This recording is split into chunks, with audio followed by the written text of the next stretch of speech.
நாம பார்த்தீங்கன்னாக்கா ஓமாம் புலியூர் அப்படின்னு சொல்லிட்டு நாம ஒரு சிவாலயம் வந்து பார்த்தீங்கன்னாக்கா சுவாமியோட கோட்டத்தில் பார்த்தீங்கன்னாக்கா விநாயகர் தட்சிணாமூர்த்தி போன்ற வழிபாடு வந்து பார்த்துருப்பேன். இந்த சிவாலயத்தில் பார்த்தீங்கன்னாக்கா தட்சிணாமூர்த்தியான கோட்டத்தில் இருக்கா இருந்தாலும் சுவாமிக்கு அம்பாளுக்கு நடுவு மத்தியில் ஒரு தனி கர்ப்பகிரகம் அமைச்சு இவ்வளோ பெரிய எந்த ஒரு சிவாலயத்தில் தட்சிணாமூர்த்தி வந்து இருந்து பார்க்க முடியாது. எதனால் அப்படி இருக்கா அப்படின்னு பார்த்தீங்கன்னாக்கா சுவாமி வந்து அம்பாளுக்கு வந்து உபதேசம் பண்ணாரா ஓம் அப்படின்னு சொல்லிட்டு பிரணவ மந்திரத்தை வந்து உபதேசம் பண்ணார். அது வந்து தட்சிணாமூர்த்தி சுரூபமாக இருந்து சுவாமி வந்து அம்பாளுக்கு வந்து உபதேசம் பண்ணார். அந்த பண்ணுற காலத்தில் பார்த்தீங்கன்னாக்கா முருகப்பெருமான் உள்ள வராரு. நந்திகேஸ்வரர் சொல்கிறா இப்போ அம்பாளுக்கு வந்து உபதேசம் நடக்குது அதனால உள்ளே போகக்கூடாது அப்படின்னு சொல்லிட்டு தடுத்துறாரு. உடனே முருகப்பெருமான் என்ன பண்ணுறாரா வண்டு ரூபமாக மாறாரா. வண்டு ரூபமாக மாறி அம்பாளுக்கு அபிஷேகம் பண்ணால் தீர்த்தம் முகமே கோமுகம்னு சொல்லுவாள். அது வழியாக உள்ள போய் அம்பாசிரசு புஷ்பத்தில் போய் மறைஞ்சு உட்காந்துக்கிறார். இங்கே உபதேசம் நடக்குது உபதேசத்தையும் கேட்டுறாரு. இங்கே கேட்டு போய் தான் சுவாமி மலையில் போய் சொல்கிறாரா அதாவது தகப்பன் சுவாமி நடந்த வரலாறு இங்கே நடந்ததாக ஒரு ஐதீகம் அப்படின்னு சொல்லிட்டு சொல்லுவாள். அங்கே பார்த்தீங்கன்னாக்கா முருகப்பெருமான் சுவாமிக்கு வந்து உபதேசம் பண்ணுறாங்க. அங்கே சுவாமி கேட்குறாரான்னு இங்கே பார்த்து தெரிஞ்சுட்டு அப்படின்னா இந்த ஊருக்கு பிரணவபுரம் அப்படின்னு சொல்லிட்டு ஒன்று பெயர் உண்டு.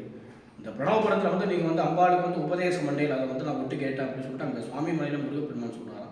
அதனால தான் சுவாமி நாமமே பார்த்தீங்கன்னாக்கா இங்கே பிரணவ வியாகரபுரீஸ்வரர் அப்படின்னு சொல்லிட்டு சுவாமியோட நாமம். பிரணவத்தை உபதேசம் பண்ணத்தால பிரணவ வியாகரன்னா குடிக்கால் குருன்னு சொல்லுவாள். அவன் வந்து வெளிப்படுத்துறன்ற ஸ்தலம். அதனால பிரணவ வியாகரபுரீஸ்வரர் அப்படின்னு சொல்லிட்டு சுவாமியோட நாமம்.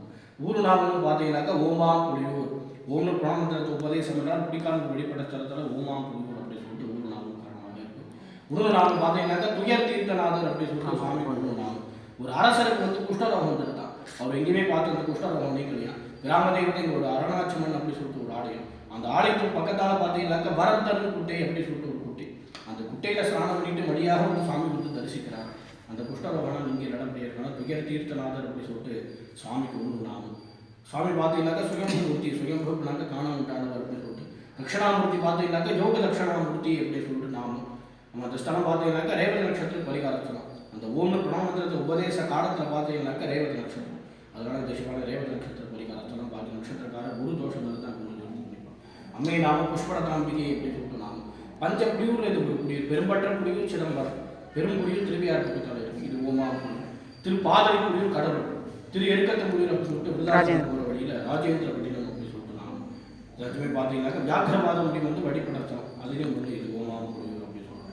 அப்புறம் திருஞான பாடல் ரொம்ப ஒரு அற்புதமான க்ஷேத்திரம். இந்த க்ஷேத்திரத்தில் துயர் தீர்த்தநாதர் அப்படின்னு சொல்லிட்டு நாம் சிவன் பார்க்க முடியாது. அதுபோல் சுவாமிக்கு அம்பாளுக்கு நடுவு மத்தியில் ஒரு தனி கர்ப்பகிரகம் இருந்துச்சு. தட்சிணாமூர்த்தியான லோகத்தில் எங்கேயுமே ஏற்பட பார்க்க முடியும். ரொம்ப நன்றி.